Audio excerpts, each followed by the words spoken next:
Paalala nga pala mga riders, baon po tayo lagi ng tubig inumin, lalo na sa ating mga bumabiyahe na papasok sa trabaho. Siyempre naka-helmet tayo, hindi natin napapansin na susupukit na tayo o nadidehydrate dahil sa sobrang init. Kaya ingat-ingat po tayo lagi. Okay, tatabi muna tayo at may natatanaw po ako na nagdidiskarga ng motor dito po sa Skygo. Baka ito na po yung mga inaantay natin na bagong model ng Skygo. Almost 1 month na po kasi tayo nag-iintay dun sa mga bagong model. So ngayon po ay May 8. Check natin kung may mga bago ba rito na didiskarga.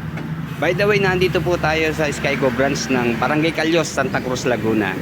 Ang nakakarga po, Skygo Boss 150, Skygo Hero. Okay, ito po yung hinihintay natin, yung Skygo Lance 150. Sa wakas dumating din. Bali, ito po yung M1 Lance 150. And then mayroon pang isang motorsiklo dito na parang classic ang dating or copy racer type na motorsiklo. Okay, siguro susunod natin i-review yan. Unahin lang po natin itong si M1 Lance 150. Okay, hinahanap ko po yung isa pang model unit ng Skygo, yung pong Skygo Bolt 150. Pero mukhang wala pa po. Siguro isusunod din yon. Sir, saan kasa galing? Saan kasa galing? Santa Rosa? Okay, maswerte po ang mga motorsiklong to kasi talagang na-blessing na agad sila. Ayan, bumuhos na po ang ulan dito sa amin. Ngayon pong May 8, 2024. Ito na matagal nating iniintay. Kaya lang parang dito lang po sa barangay namin at maliwanag po doon sa kabilang dulo. Anyway, lapitan po natin yung mga naidiskarga na. At para makita natin ang malapitan. Kasi first time ko lang din po makikita itong Skygo Lance 150.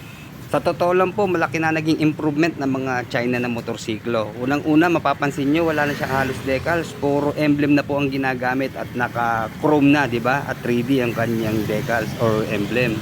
Kaya mas naging premium po ang looks ng mga bagong model ng motorsiklo po ng Skygo. At hindi lang po sa kanyang looks, pati po yung kanyang mga specifications, nag-level up na rin po. At kadalasan, mas mataas pa po ang kanilang specs dun sa mga branded na motorsiklo. Kaya mapapaisip ka talaga sa pagbili ng motorsiklo, lalo na ngayong 2024. Pero hindi ko naman po kayo dinidiscourage. Lahat po ng motorsiklo, mapaano pa man pong brand dyan, ay okay po lahat yan. Depende na lang po sa ating mga riders kung paano tayo mag-alaga. Pero kung kulang po talaga ang budget natin, the best po itong mga China na motorsiklo.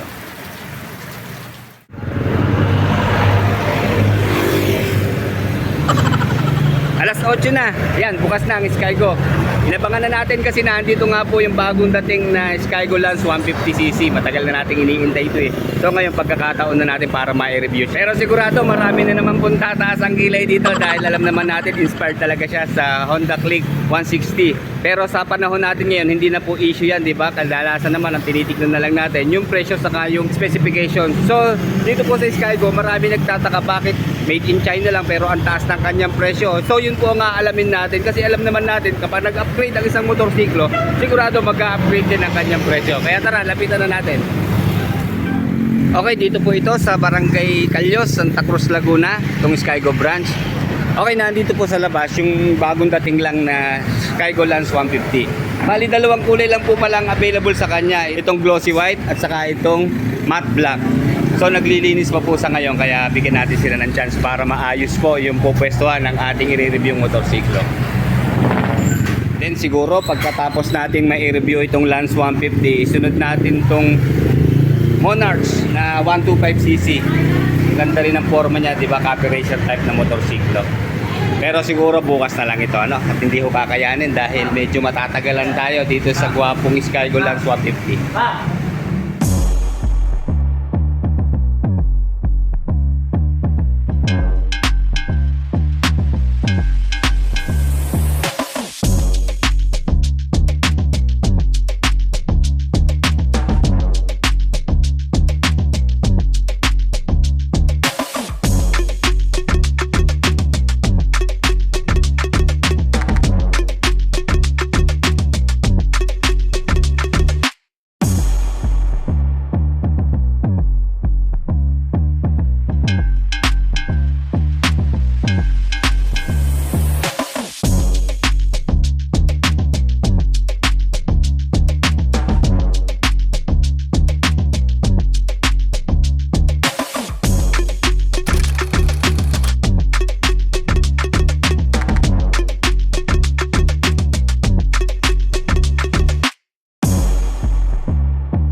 mga ka-riders, umpisahan na natin. Saan nyo ba gusto umpisahan? Sige, unahin na natin sa kanyang decals. Ayan, sa kanyang mga sticker. Wala na pong ginamit na colorful na decals o ano pa mang design sa kanyang bearings. Napaka-premium po niya dahil ang ginamit lang po yung kanya talagang brand name na Skygo. And then naka-chrome pa po siya. Kaya simpleng-simple, di ba? Wala nang masyadong redundant na tatak. Isa lang ho ang Skygo na makikita natin dito sa side profile. And then pagdating dito sa likuran, yun naman kanyang model name at displacement, di ba? Lance 150. So malinis po talaga siya. And then dito sa harap, yun lang makikita natin.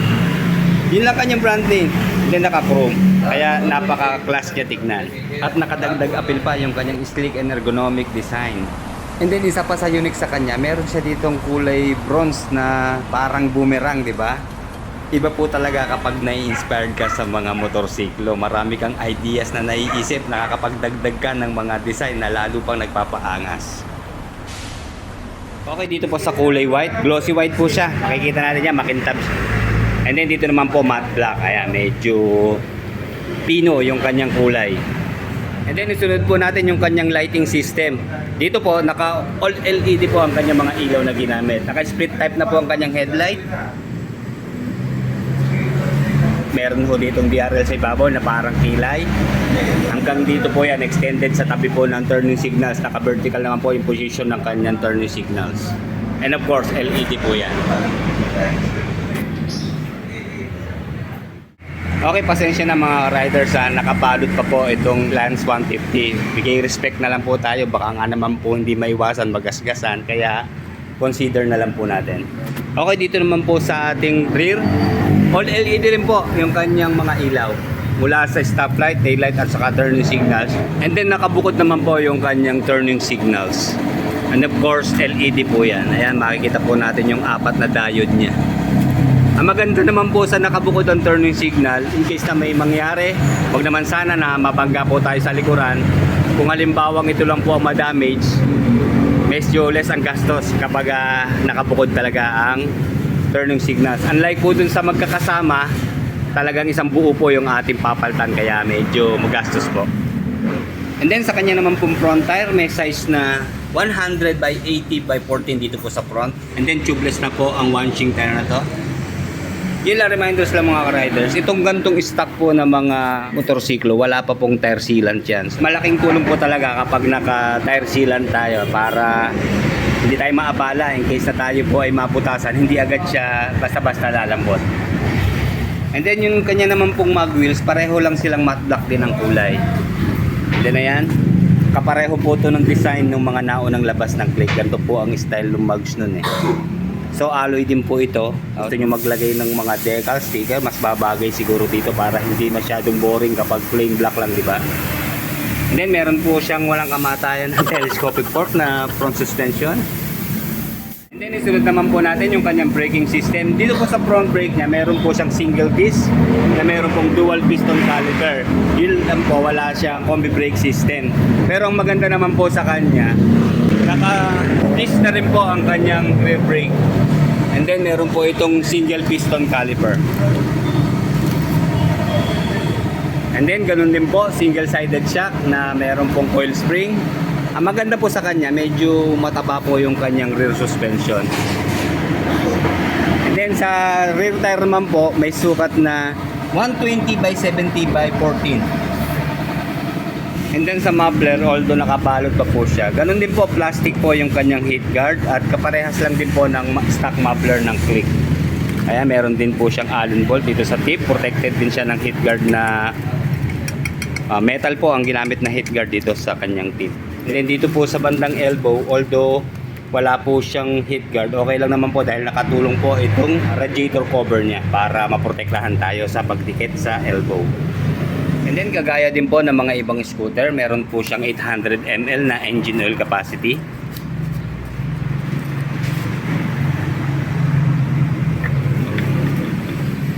Kaya wag natin kakalimutan sa maintenance. Yan po talaga ang the best sa motorsiklo. Alagaan sa change oil.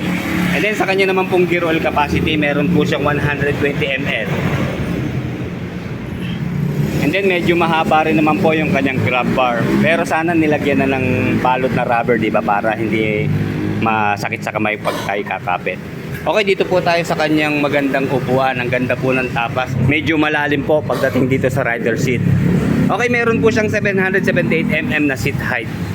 Okay, kahit one tone lang po siya, ayan, meron naman siyang stitches na pulido dito sa panabi niya, hanggang dito po sa gitna. Wala pong tatak yung kanyang seat cover. And then magaspang po siya, hindi ho tayo dudulas. Kakapit po to sa ating pantalon.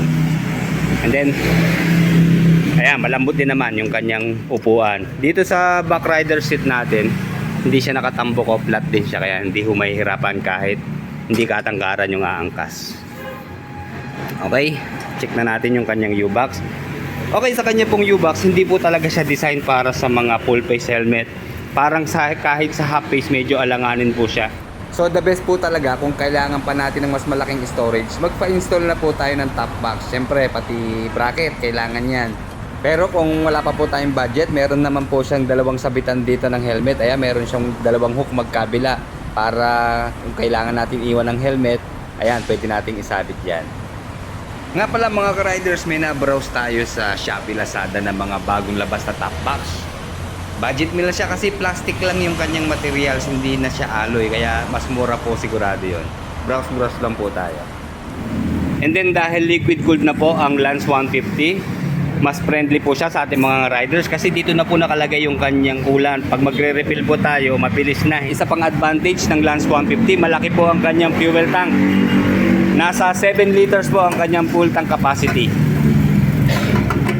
Kaya malayo-layo na po ang mararating. Dahil sa fuel consumption naman po niya, alam naman natin kapag ganitong 150cc, 40 to 45 kilometers per 1 liter. Pero depende pa rin po yon sa road condition, sa throttle habit natin, at sa bigat ng ating sakay. And then isa pa po sa safety features nitong Lance 150, meron pong kill switch sensor yung kanyang side stand. Ayan, sa mga malilimutin magtaas ng kanilang side stand, ayan, hindi ho kayo makaka-start pag nakababa po yan. Kaya sigurado itataas po natin yan. And then sa kanyang center stand po, ayan, medyo matangkad o mahaba yung kanyang center stand. And then mabataba po yung mga bakal. Kaya stable po sigurado ang ating gamit ng center stand. Kaya mga riders, pag magpapark po tayo, lalo't matatagalan, always use po ang center stand. And then meron po siyang 135mm na ground clearance. By the way, 125 kilos po ang kabuuan timbang ng Lance 150 ng Skygo. And then nasa floorboard din po ang pwesto ng kanyang battery. So kung nabababaan po tayo, huwag tayong sumugod sa baha para sigurado po ingatan ho natin yung ating baterya. Pero sa panahon naman natin ngayon, walang problema kasi ang haba po ng tag-araw. Sana nga umulan na para guminhawa na, pero siyempre kung gusto ho natin tayo safe at yung safe ng ating motorsiklo, wag ho natin ipilit pagkapag malalim po ang baha. Sunod muna po natin itong kanyang utility hook sa gitna. Sabitan natin.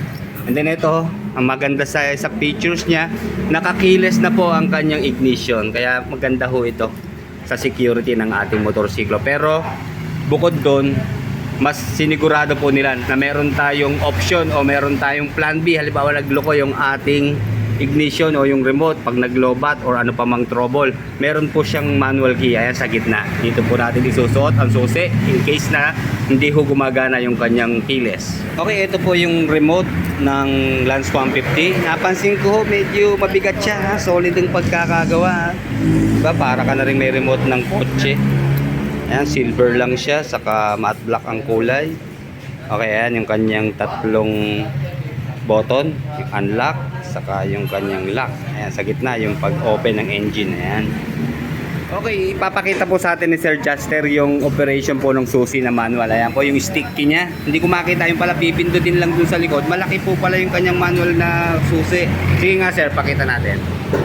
Ayan, di ba? Pag tayo po ay nalobat sa ating remote, nagka-problema, tatakbo pa rin tayo. Ayan, no problem. Okay na sir, wala kasi tayong baterya na talaga eh. Kaya okay na yan. Maganda, meron siyang option sir, ano? Hindi lang basta remote, meron pa rin susi. Thank you sir. Okay. Okay.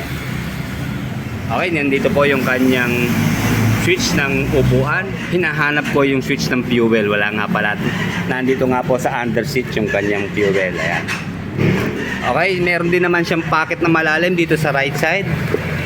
Ayan, kasya po dito ang ilang gamit natin, mineral water or cellphone. Pero mas maganda, dito tayo maglagay ng cellphone kasi meron pong takip. Yun lang, wala rin pong lock. Ayan, dito medyo makipot po dito pero mas malalim po siya. Ayan, napasok po yung ating buong kamay. Okay, sukat nga natin yung ating cellphone. Ayun, pasok na pasok oh. Kahit mga 3 cellphone po, ayos dito. And then nandito po rin yung kanyang built-in na USB ready na charging port. Ayan, solo lang siya. May iba ho kasi 2 ang nakalagay. Pero okay lang yan.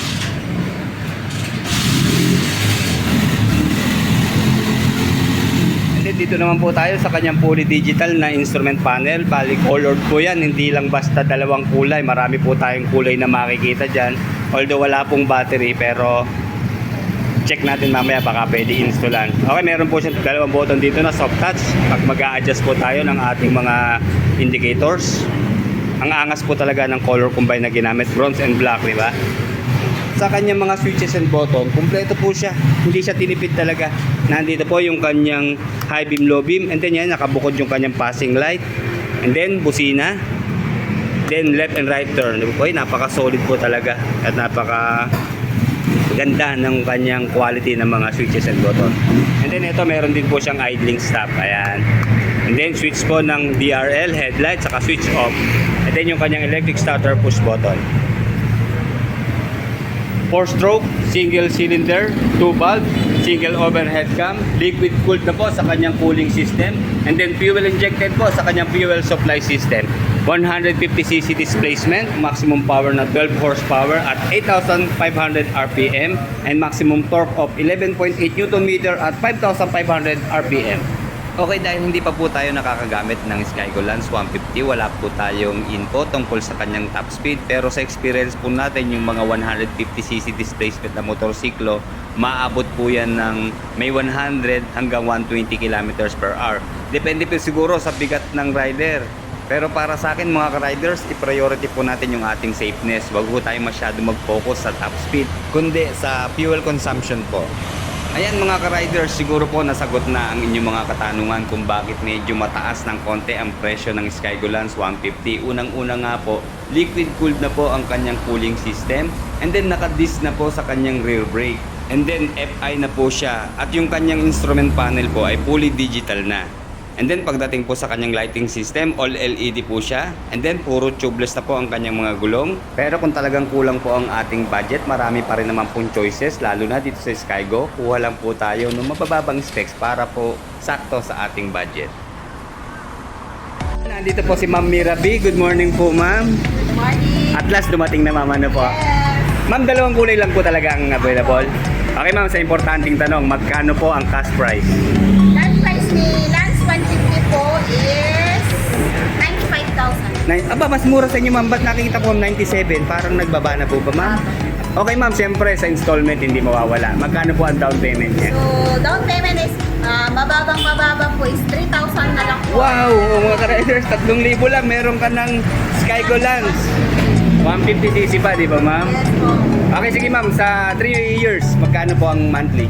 3 years sa Lance 150 po is 4,841. 4,841. Then rebate po na 300. 200 po. 200 lang ang rebate ayun mga riders. 4,841 sa 3 years po, then last 200 pag updated. So, 4,641 na lang. And then Ma'am, sa 2 years? Sa 2 years po siya is 6,258. 6,258. Yes po. Sa 1 year po is 10,200. Okay, ayun. Siyempre, mas maganda pa rin yung mabilis, di ba Ma'am? Para less ang interest niya. Okay, si Ma'am, may tanong lang ako. Kailan po darating yung ating Skygo Bolt na 150 rin? Anytime po. Ayun, yan. Nasusunod po natin yon. Okay, sige Ma'am. Imbitahin niyo na po sila sa inyong bagong dating na motorsiklo. So, hi guys. Punta lang po kayo sa Skygo Santa Cruz, sa Villarosa Street, Barangay Calio, Santa Cruz, Laguna. So, ay available na po yung Lance 150 natin. Hindi mo makapunta, mag-a-apply through online. Open po ang Facebook. Online po. FB page ng Santa Cruz po is Skygo Santa Cruz, Laguna, or Skygo Santa Cruz po.